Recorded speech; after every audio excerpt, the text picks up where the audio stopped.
You are starting new into cybersecurity and you're unsure in which field to specialize. In this video, guys, I'm going to break down every single important domain that you can get into right now. My name is Julian. If you're new to this channel, I'm currently a cybersecurity consultant at a Big Four, and I have went through every single domain, whether it was in my studies, whether it was practical work, or even experimenting in specific fields. Now in this video, I'm going to go through every single domain, and hopefully by the end of this video, you can identify what is for you, and maybe for the long run in which job you can get into. Now the first domain, which is perhaps the most popular domain, is actually going into SOC.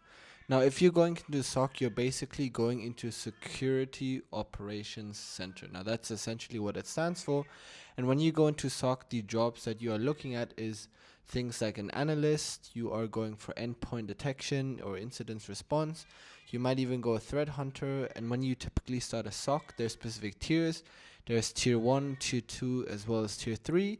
And typically SOC type of work is revolving around blue team. Now if you're still unsure what is blue team and red team, blue team is basically defensive in cybersecurity, so you're more on the defensive side, analyzing, waiting for triggers, waiting for specific alerts to show up, while red team, which I'll go in just a moment, is regarding the offensive security.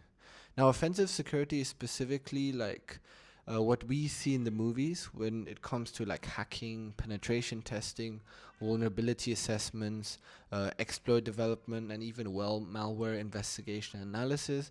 Now offensive security is where, as I mentioned earlier, the cool people, essentially what we see in the Hollywood, in the movies, with all the penetration, network hacking, web exploitation.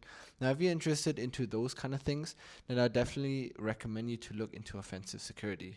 The third domain, which is perhaps the fastest growing domain, but it also has the most amount of people hopping on it right now, is cloud security. Now when it comes to cloud security, there's fundamentally three areas. We have cloud engineers, cloud architect, and cloud developers.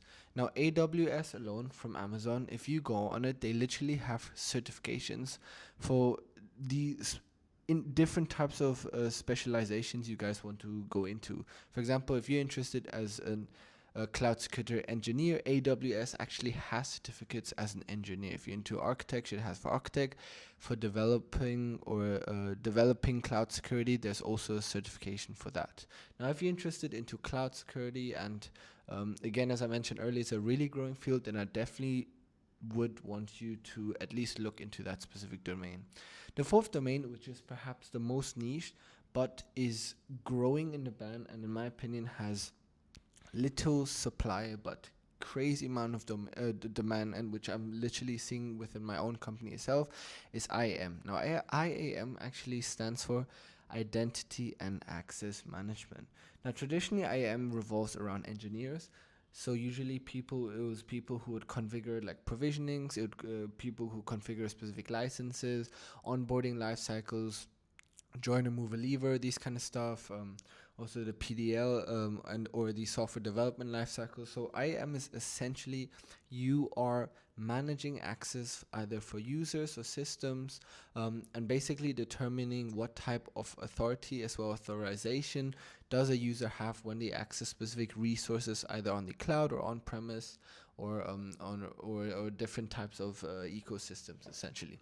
Now if you're interested in IAM, then I'll definitely recommend you to look into it. Now I'm saying that because I'm quite biased, I'm quite interested in IAM, and essentially again IAM is quite a new role, but right now they have engineers, they also have architect, and a lot of the focuses is on PAM, Privileged Access Management, which is a subdomain of IAM, and they also have the MFA, which is the multi-factor authentication.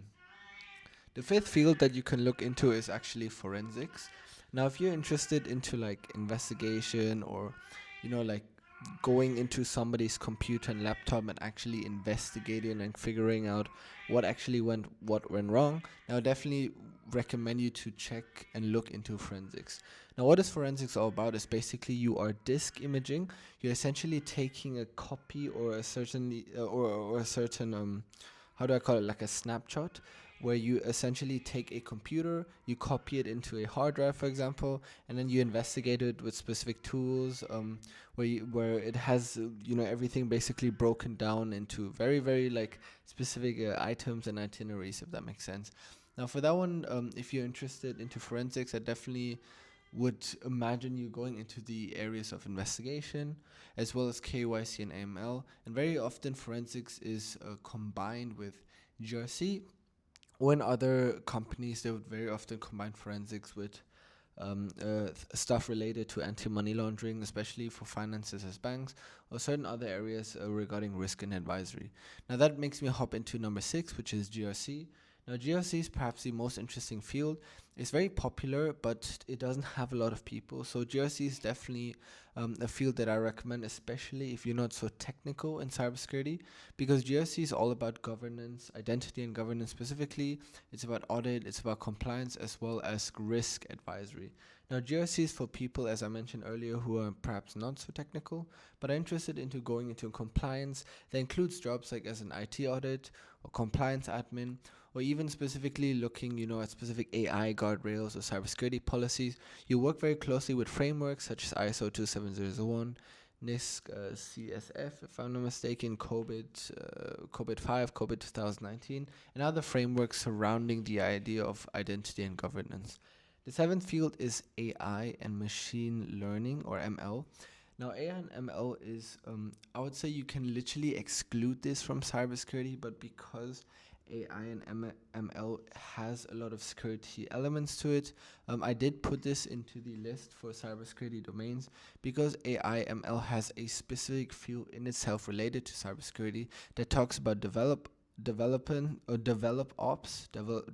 and operations, architecture, prompt engineering, LLM security, and agentic AI. Now, as I mentioned, AI and ML has perhaps their own field, but they are big enough so that cybersecurity in itself exists as an isolated department. Now, the last but not least, which is a bonus, which you have probably never heard of before, but it is definitely an existing and growing field, is blockchain and Web3. Now, let me write this for you guys. Blockchain and Web3. Now, the thing is, right now everybody talks about AI, machine learning model, so everyone kind of like forgot about Bitcoin, crypto, and stuff like that. But Web3 and blockchain is definitely the direction that a lot of finance institutions are going for in the future. So we also see that field specifically talking about cybersecurity in demand. So soon in the future enough, we're going to be looking for blockchain developers, Web3 engineers, and so-called specific cybersecurity specialists focusing on blockchain. Now, if you guys like this video, I try to go through as quickly as possible and not too deep as possible. If you have any questions and would like me to answer, do let me know in the comments. I will reply every single question. If you guys like my video, please do like and subscribe. Otherwise, I'll see you guys in the next video.